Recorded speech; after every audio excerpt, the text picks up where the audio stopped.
All right, today we're going to do something a little different. We are opening a time capsule. We're heading back to 1873 to a small town in Ontario, and we're seeing it all through the eyes of a man named James Abraham Kemp. He was a carpenter who became a publican, an innkeeper, and lucky for us, he kept a journal, which gives us this incredible window into the life, the drama, and just the sheer humanity that walked through the doors of his hotel. Okay, let's dive right in.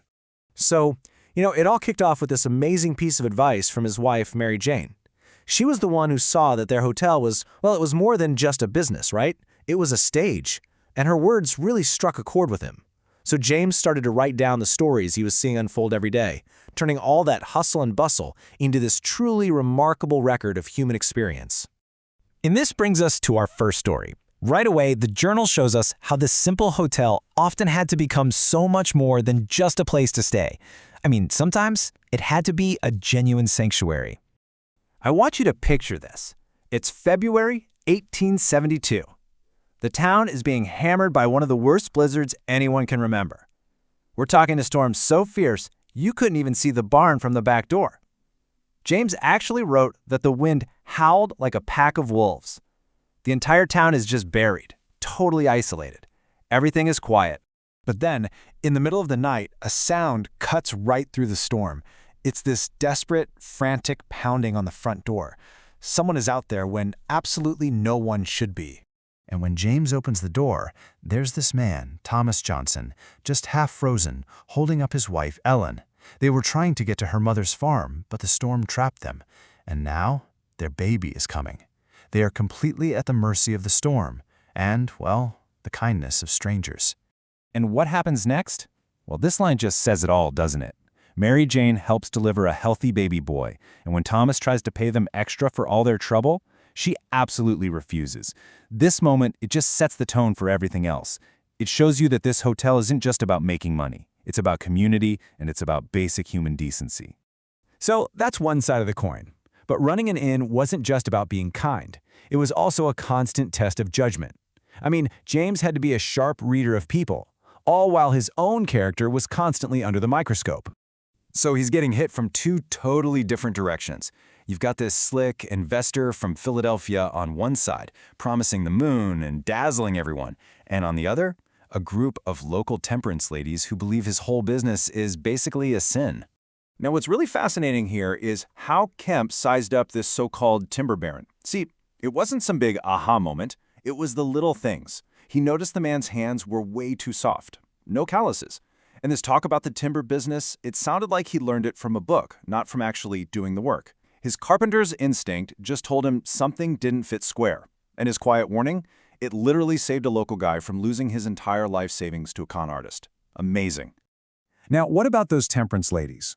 When they confronted him, he didn't just get his back up. Instead, he just laid out his own moral code. He told them, look, he'd already cut off 3 different men after their wives came to him privately, saying their husbands were drinking away the family's grocery money.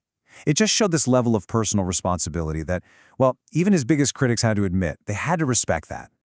Okay, so good judgment is one thing, but the journal's most dramatic story? Wow, this is where we see Kemp go from just being a smart guy to being downright courageous, a moment where he had to risk his business, his reputation, everything to protect a guest. So a young woman, her name is Catherine, shows up at the hotel, and she is an absolute mess. Red from crying, terrified, and it turns out she has literally run away from her own wedding. She was being forced to marry an older man her father had picked out, and she needed a safe place to hide. The hotel was her only option. And of course, it doesn't take long for her furious father to show up, with the local constable in tow. And the way he talks, it's just chilling. He keeps talking about a bride price he was paid, and Kemp writes in his journal that it was like listening to a man talk about livestock at market. He demands that they hand her over so the wedding can go on. And this is where it all comes to a head. The standoff. You have James Kemp, just this small-town innkeeper, and he calmly stands up to both her father and the constable. And he asks this simple, powerful question. He points out that Catherine is of legal age. She hasn't committed a crime. So on what legal grounds could they possibly force her to go anywhere? And seeing Kemp stand up for her, it empowers Catherine to find her own voice. She looks her father in the eye and says it herself, She's a person, not property to be sold. And because of the Kemp's courage, she got away. She was able to start a whole new life for herself, and she actually went on to become a school teacher. Incredible.